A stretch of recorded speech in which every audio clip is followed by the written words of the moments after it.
Look at this guy acting here. Okay. Okay, that was a good one.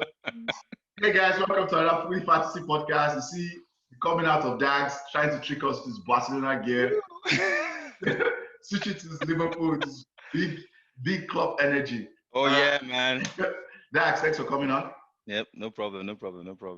EeJay, as always, with our Arteta energy, our techers, they're on a good run now. So yeah. Hey guys, before we start, everyone, if you're watching this, you can find us on YouTube at Footie Fantasy. You can find us on Facebook, extraordinary Footie fans. You can find us on Instagram, Fantasy Footie on Instagram. You can find us on Twitter. If you like for Twitter battles, I'm on there every time, ready. It's Footie AD Fantasy on Twitter, and we have a podcast also. It's called the Footie Fantasy, FTTIE Fantasy, one word podcast. Anywhere you can find your podcast, you can find us on there. Today, we'll be reviewing the Liverpool-Chelsea game, which is the big game for the weekend. Rather, Chelsea-Liverpool game, the Arsenal-West Ham game, and maybe we get to it. We can review the Palace Manchester. Don't run. Palace game. Don't run. It's gonna happen. And we'll also talk about the most improved player from each team that people predict. Dax, Tell us about the game. What are your thoughts? So I guess, yes, of course, start off with the game of the weekend. Yes, Liverpool versus Chelsea. Good game. Chelsea put in a good first half. They got me a little bit worried. I think the biggest threat came from Chelsea in the first half. They looked very dangerous on the break. They just needed to get more clinical passes over, and then they probably would have been in on goal. I do have to give Fabinho credit. I was a little bit concerned when I saw his name on the starting lineup. But man, he contained Werner well. Like, he had him in his pocket. Like, I was impressed the way he would kind of position himself. Like, you think, oh man, this guy is about to be beaten, but he'll set him up, and then you just win the ball off of him. And I was also getting very worried, like he wasn't giving him any room. And at first I was like, man, it's just a quick turn away from Werner leaving him behind. But he actually took care of the guy pretty well. So that was pretty impressive. Maybe a sign of things to come with Thiago. I don't know that. Hey, Klopp, man. I was like, I thought it was just one of those things where they will attach a name to everybody. I'm like, whatever, man. We're going into the same season, going into the next season with the same people. But we pulled it off. And that's a class player. Just watching the guy, second half, they brought him in. Of course, Chelsea was one man down, so it was probably a perfect time to bring the guy in, less pressure, and just watch the guy work. You could see the class oozing out of him. And I expected more. Like, I thought it was like, okay, man, it's going to be a whooping, 4 goals. But I know, like, Klopp, past 2 seasons or so, he's been about pacing, and he doesn't tend to go for it like rock and roll football like he used to do in the past, where it's just like full throttle.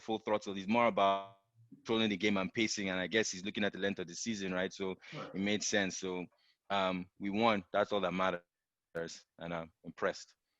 I guess we're going to win it again this year. It's just the second year of the season. Calm down. Hey, this is Manchester United energy in me, man. Is this what it feels like? Oh my goodness. If I didn't have a podcast, man, I probably would have switched up on soccer. EeJay, what are your thoughts? Just quick chime in about the game. Yeah. I mean, I watched the game. I agree. First half, I thought Chelsea, they showed themselves a bit. I thought they would pull something off. Werner looked to me, I guess that Fabinho controlled him, but Werner looked like he wasn't, quick to make shots. Like, I felt like he had chances that he didn't take. Yeah. So overall, I think you guys deserve the win. The penalty, I mean, that tackle was just horrendous. At first, it was yellow card. I was like, what are you talking about? That's not yellow card. He thought it was a backpack. I was like, this is football. I thought it was American football. I actually said it on Facebook. I was like, what is going on? Yes, I was like, no, you can't do that. So yeah, that was a free kick, I guess, red card. So that was well deserved. And then their penalty that they couldn't score, Jorginho. Like, I'm sure Chelsea fans are dying right now. Kepa and that second goal was a gift. Second goal was a gift. Penalty probably could have been 1-1 based on what happened. Like you know. So Liverpool, I still think I have Liverpool winning the league just because I just don't trust City yet. I need to see City first. So I have Liverpool win. I had them winning the league, but I don't think you guys are. I'm not buying it yet. We'll see next week. I can't wait. Okay.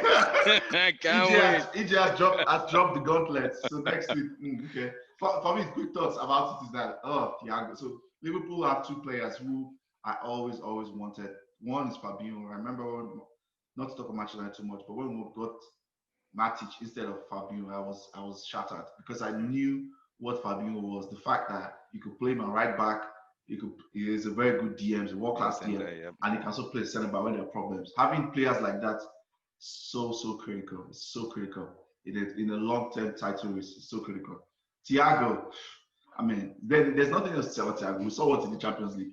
That's the ultimate match control guy, and it's very obvious what Klopp is doing, right? Liverpool, everybody knows where their creative come from. It's down the wind. Like he said, people started trying to source them out towards the end of last season.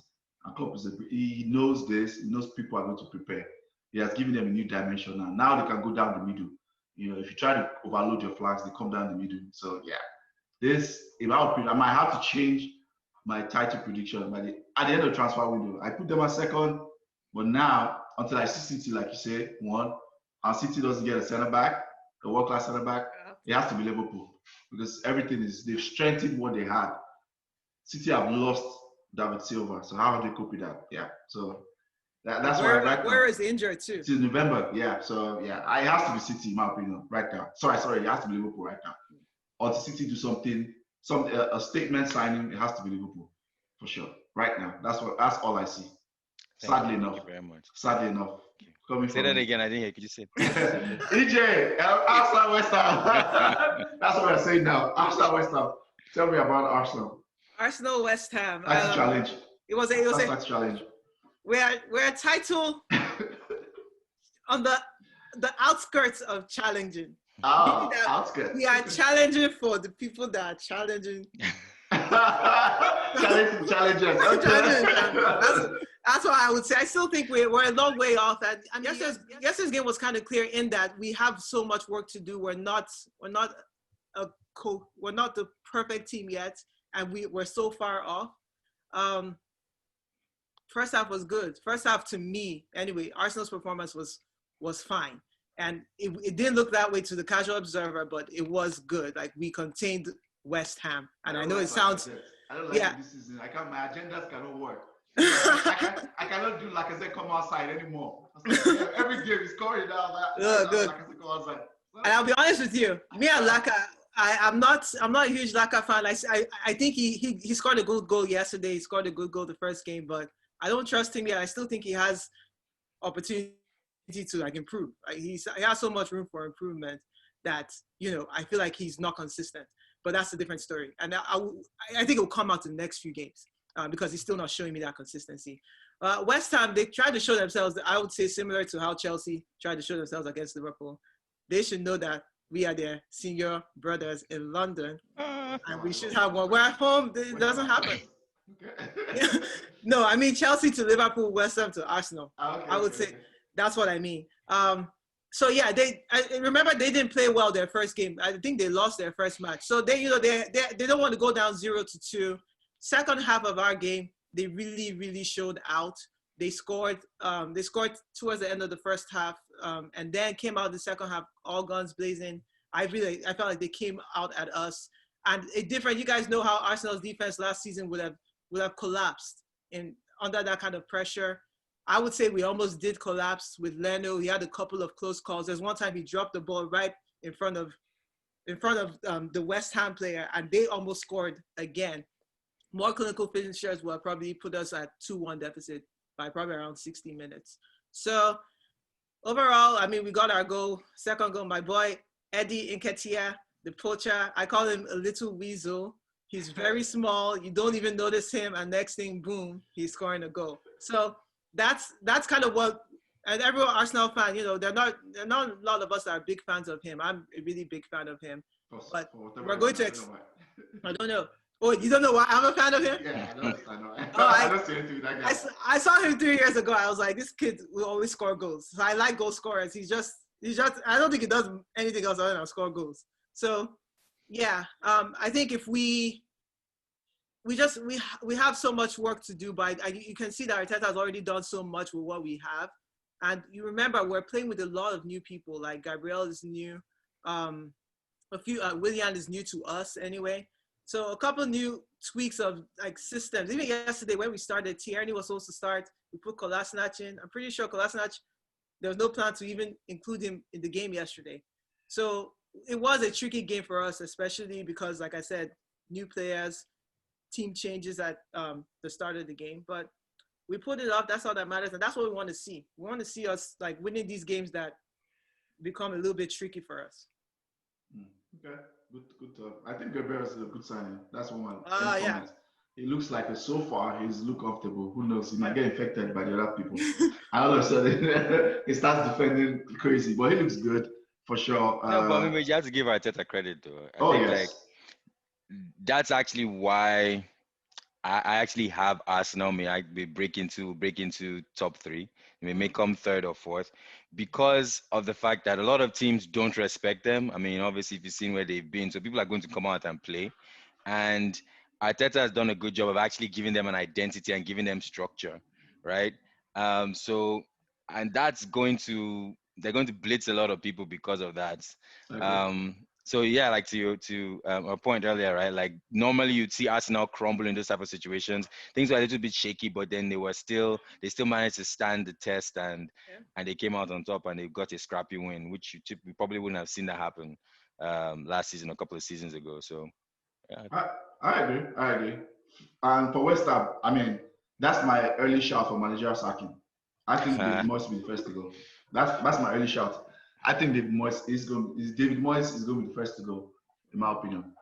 David Moyes and is that going to be him or Scott Parker? Those are one of the first people that I don't know this season. Managerial sacking. That's my early shout.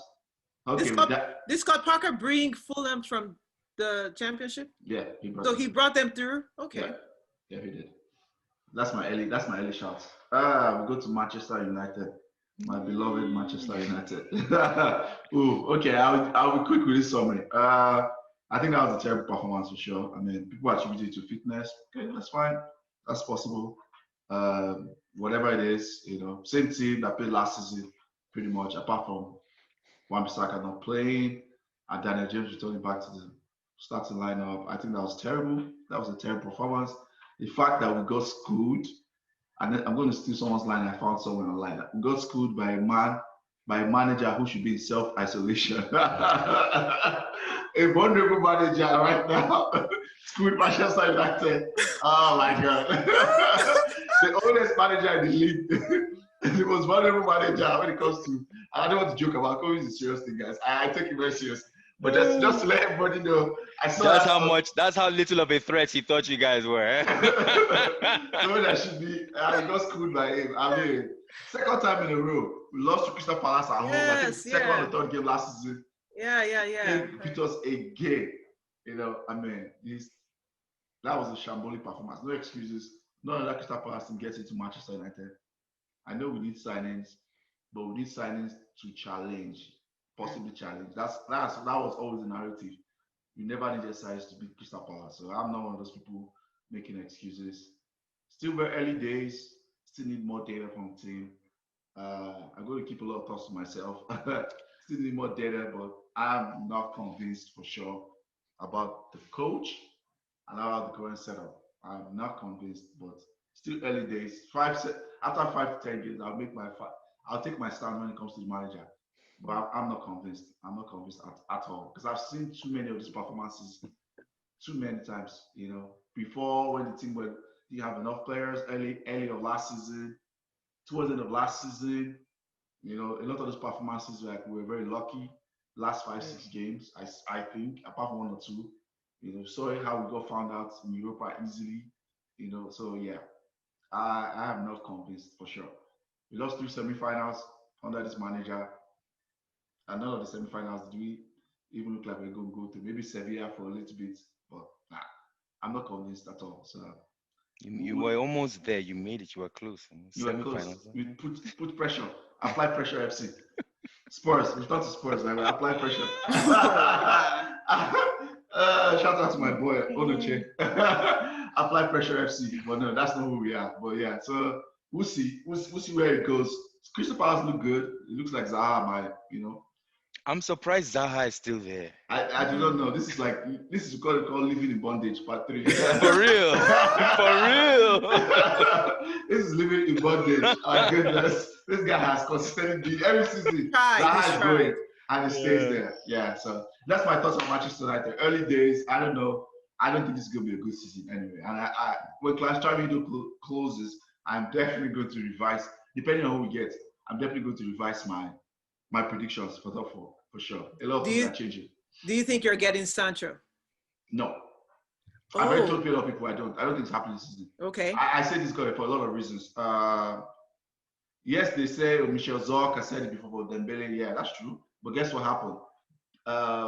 Barcelona overpaid for Dembele. That's why that happened. Manchester is not going to overpay. That one's for sure. One. Number 2, the only way I see any possibility of getting is if Sancho forces the move. If he doesn't concentrate, if he forces and bomb bridges, I don't think he wants to do that. Number 3, and this one is the most important. I was telling some of my Manchester United buddies, no manager comes out. I've never seen it. Or maybe people have done it. Someone can quote me. Apart from when the player forces the move, no manager comes out blatantly to say, until he has had a discussion with the player, to say, my player, he said it. Their manager came out blatantly and said in their first press conference, I'm happy Sancho is staying here this season. Yeah. Managers don't do that. I remember over the history. Unless they know. Yes, when Maguire was going, they tried to corner Rogers, didn't say anything. When Pogba was 50-50 last season, when they tried to corner Solskjaer, it was until I think halfway through the season, he came out and said, Pogba is not going anywhere. When he was unsure, he didn't say anything. Coaches never say anything until they had discussions. When I heard that, I knew that he's not going this season. Okay. That's my opinion. Anyway, I might be wrong, but that's what I think. I don't think he's going. I don't think we'll get to Sancho. I think we're going to end up going for alternatives. We're not getting Sancho. Or we'll go and buy a defender. Maybe we'll go and get Koulibaly and splash the cash. That's what I think is going to happen. I think Sancho is trained for this season has sailed. That's my opinion. I think Sancho, best bet is if you do the deal of, pay ahead of the following season, like they do with Pulisic, like you guys in Keita, that's the best thing I see happen with Sancho. But for this season, I think that ship has sailed. That's my opinion. A lot of people are very optimistic. I don't see that happening. Well, I have Manchester United finishing 5th. I didn't think I saw enough last year. Like you said, I felt like there was a lot of lucky wins. Yeah. And a lot of the penalties, even though the penalties, I would say 50% of them were deserved. The other 50 were kind of shaky. So I always felt like you hadn't shown us enough to especially with Chelsea improving. Like you would have to say Chelsea would be in top 4. And I felt like we would, because we were doing better, or we showed that we can now match you guys. By you guys, I mean the top 6. Arsenal over last season towards the tail end took the scalps off of Liverpool, off of City, off of Chelsea, off of United. So we're showing that we can, match the big boys, which was, I would say, 60% of our problem. And then couple that with a few wins from a lot of wins from the other in 14 or 13, I guess, we could sneak into top 4. That's why I had you guys out. But like you said, if you guys get a more solid defense, then that's probably a toss-up position. Correct. Yeah, that changes everything. I think. Yeah, I wish I could say I had a prediction from Manchester United. I just don't do predictions for bottom teams. So I don't know, man. I don't know. And maybe 8. You try your best. I believe in you guys. Go do it. Yeah. We might. No, but seriously though, I do have you guys. I have you guys 5th. I think my 5, 6, 7 are kind of interchangeable. Yeah. I'd say Manchester United. I think Tottenham is going to force something. I can't bet against Mourinho. I don't know how long he'll last, though. We'll see. And Yeah. then This is second season. He'll be okay. you know, Next year right? is out. Yeah. And then I actually think that I have a bogey team. I have Everton. I think Everton's going to surprise people. I think so I too. think Everton's going to Fair, surprise I people. think fair. so too. I think they will definitely sneak into top 8. I don't know whether it's going to be like sitting at that 8th position, or they'll probably maybe make themselves get as far as 5 or 6 or whatever.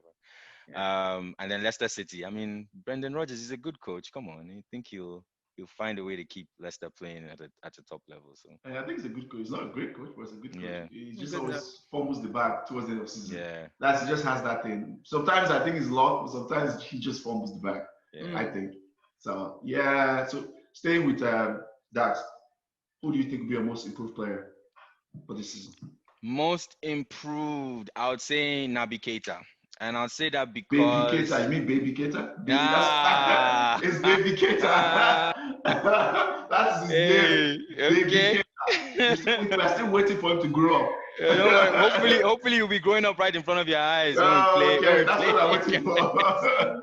It is two goals, 2 assists type of numbers, please. But honestly, like when the guy comes to play, you can see why we got him, right? And I think like the issue has been, I mean, injuries have been there too. Yeah. I think that there's probably also um, a lack of consistency, and you've seen like Jurgen Klopp has been playing him a lot more. I think though, with that favoritism though comes a little bit of complacency, and that's where Thiago coming in is going to add competition as well as reference point, somebody who we can actually learn from. Because I mean, Thiago has essentially the same sort of tools in his toolkit. So I think that's going to be an opportunity for Naby to really step his game up and realize, man, if I step up, man, there's no team for me, right? Now the issue is, I guess they prefer to play. Um, the ideal situation would be to play Thiago right in front of the our back four, which creates that room for him. But I don't think there's anything that stops them from kind of like rotating around. I think that's the good thing about Thiago. He can actually essentially kind of play like box to box if he needs to. So I think because I think Naby is going to have a great season this year, and the competition is going to be good for him, and he's going to shock a lot of people. I know he's there, and he's gonna. I look forward to. I hope he starts him next we play. I'm, Play I'm, you guys. I'm counting. So 2 games down, 0 goals, right? 0 goals, 0 assists, right? We're waiting. I'm counting every time. Okay, maybe Keita will come up. EeJay, who is going to be a most improved player for Arsenal? This is a hard question. I want it to be Pepe. I want Pepe to like just take over, like take off. But I think it will be Saka. I think it will be Saka. Saka is, I think he was by far youngest, best young player for last season. Maybe not by far, by enough because Martinelli got injured. But I think we'll see even more from him this year. Yesterday, I thought he was all over the place, but then our team, we didn't have a really good game altogether yesterday, so you couldn't see the effects of Saka. But then he got that assist at the end. So yeah, but he's just really bright, and I feel like there'll be more opportunity for him to show himself, and we will see like him going to the next step with our team. Arteta definitely believes in him. It's hard for me to pick someone else. I don't want to say Shaka. I think Shaka already kind of improved upon himself within last season. Shaka had like 2 seasons last year. I don't think he'll do any better. It's clearly inside. Yeah, I think he's hit his ceiling. Yeah. Ceballos, I don't know. I don't even like him as well as I thought I would, so I can't pick him. So I think I have to go with Saka. Yeah. Okay. For Manchester United, I don't have any more. Harry Maguire, maybe. Actually, I have one, just a wild card, and might never happen. I think it's going to be Eric Bailly. I say this because he's very injury prone. He had that first very good season years and years ago, like 4 years ago. His first season under Mourinho, it was really, really good. But every last season he has been out, nasty injuries. But I think just because of where we are this season, with all the pressure that will come from the media, maybe there's no money available. I think Solskjaer is going to drop Lindelof and go to Bailly. And Bailly is going to improve us a lot. It's the quickest defender we have. He's the quickest defender we have, like by a mile. He's the quickest defender. The only problem is he's very clumsy. He's a clumsy defender, But the thing is, what's the trade-off, right? And the clumsiness doesn't happen every game. Clumsiness doesn't happen every 2-3 games. What's the trade-off? Because the thing is, we want to play that high line. You have to have a quick defender. If not, it will be just too easy. It might not be as bad as Southampton, but everybody will just suss you out. Like the Premier League is it's a league that it's just Premier League now. It's now almost like other sports, like NFL, NBA. Like people watch films of video, and they attack your weaknesses. I mean, last 3-4 games of Liverpool before today, people were attacking Van Dijk's the weakness of Liverpool. Yeah. They were just making sure that Van Dijk was taken away, and they were attacking that space between Van Dijk and Trent. People were doing it. Leeds did it. Arsenal did it. Like, people need to understand that that's how advanced the Premier League when it comes to tactics. People are attacking people's weaknesses. And if we did not make that switch, we will get ripped apart. We will. We'll concede so many goals this season. That's fantasy that people had in their head that we had a good defense. And I kept screaming at people like, dude, the only reason why it looks like we had a good defense last season was because we spent a chunk of last season playing deep block and counter attack. With at so many points last season, we had 5-6 defenders, right? He said that we play back 3, we play back 5, and we still play that 2 deep line midfielders. Yeah. So there were just a lot of bodies behind the ball. The second reason why we had a good defense last season, and probably the most important reason, was Aaron Wan-Bissaka. That guy's like a spider. He made the most tackles. He was protecting our back four. There were so many times he was stopping counter attacks. Every time, and that people now see that, okay, this guy is good at one-on-one defending. This guy is good at interception. What are we going to do? We're going to start doubling up on him. That's what we started last season. Last season they were doubling up on him. Sevilla showed us straight away. They knew he was weak on the ball, so they'll double up on him and they start pressing him. When we try to play on the back, they let Maguire do. Once he gets to Wan-Bissaka, watch it, people, boom, they start pressing. Wow. They press immediately because they know he's not good on the ball. So that's what we need to understand, in my opinion, about the Premier League. People attack those weaknesses. So I think our most improved player will be Eric Bailly. And that's what I think. Because I know Lindelof his time is up being a first-team player. He's going to get benched. I can see that. Because the pressure will be too much on Solskjaer and he has to react. So that's my opinion. I think we've kind of come to the end of this. We'll see how the rest are. We've not seen City yet. City plays tomorrow. Yeah. It'll be good to review them. I don't know if I'll watch the game. City will play tomorrow. But this Premier League is going to be interesting. Dags? I hope so. I thought last season was going to be a tight race. I was looking forward to a tight race. I'm not complaining that we ran away with it, but I actually was looking forward to a tight race, and I hope it is a tight race this season as well. I'm not used to this feeling of, hey, I'm comfortable, I like it when I'm used to being scared. I don't know what's gonna happen. I don't know if you'll be too comfortable this year. I saw someone on Facebook say that they think the first 2 are a lock, City and Liverpool, and then the rest of us will scramble. And that's true. When you guys mentioned Everton and Leicester, because you guys know from last year, I don't rate Leicester. I think they'll finish 8th or even 10th. But let's say we even include them. We're talking about 6 more teams that Everton hasn't lost a game. Yeah. We haven't, it's just 2 games, sure. But these teams haven't lost games yet. And you still have to include United, even though they lost and haven't played their second game. Yeah, they have pedigree. Yeah, they'll bounce back. So we're talking about 6 teams that may be clustered in that top 8. It may be top. In fact, you may even have to ignore the top 2 and then think about the next 6, and that's another battle in and of itself. So this year will be interesting. I don't know if we'll be too close to a true title race apart from maybe 2 teams. I think that's fair to say. That's what I think is going to happen. I think just to wrap it up, I think the winner this season will win 90, 91 points. I think that's what we'll return back to. 99, those late 90s points is not happening this season. It's will be 91 points.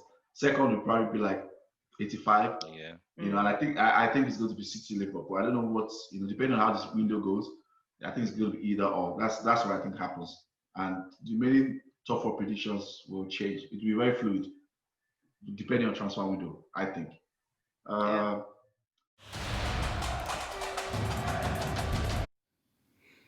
Welcome to Who's At and Who's Not.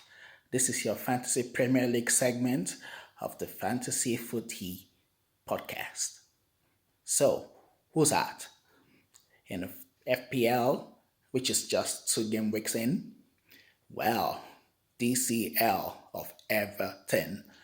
The Blues have been on fire, and he has scored 4 goals, and his price has risen from 7.0 to 7.2. He's definitely hot, and seems like Carlo Ancelotti is trying to turn him into the new Inzaghi. He said in an interview he has told Dominic Calvert-Lewin, all you need to do to score a goal is put it in with one touch. So that's what DCL has been doing. He has scored 4 goals, and all of them have been put in with one touch. So he's at. And if you're thinking of trying to shake up your attacking lineup, that's somebody you probably need to get into your team before his price rises again. Because probably before the weekend, it will rise to 7.3. Now, who's not hot? Well, you might have to take a pick from the Chelsea players, the new ones. At the moment, Kai Havertz is not hot. He has played 2 games, no assists, no goals, and he's been sold in a high number of transfers. And he's probably going to get his price dropping from 8.5 million to 8.4 million very, very soon. So if you're thinking of reinvesting and getting cheaper midfielders who are scoring goals and getting assists, do it as quickly as possible, because Kai Havertz is not hot. And if you're looking also to strengthen your defense line, you can't go wrong by trying to get in a couple of Leicester City defenders. We have Castagne, and we also have Justin, who are getting goals and assists, and they're doing well for Leicester so far. So those are cheap alternatives for you to get into your defense if you're trying to rebuild after spending too much on your attacking options and your midfield options. And also, if you're looking for a goalkeeper who is 4.5 million and who's probably going to do good for you, look no further than Emiliano Martinez. The ex-Arsenal goalkeeper started today and played he played in a match against Sheffield United and saved a penalty on his debut. So it's looking like he's going to do well. For 4.5 million, you can't go wrong. He's a cheap alternative to have. So that's somebody you could be looking to draft in before his price rises, because you just know everybody's going to start jumping on that bandwagon. Saving a penalty and keeping a clean sheet your first game is going to draw so much attention. So get on that train as soon as possible if you need to. So those are our tips for this week. Watch out for the next segment in the next podcast. So in the meantime, have a good one. Cheers. Well, guys, thank you for coming on. Dags, thanks for coming. EeJay, leave us a like, follow, share, subscribe to our pod. Thanks, everybody.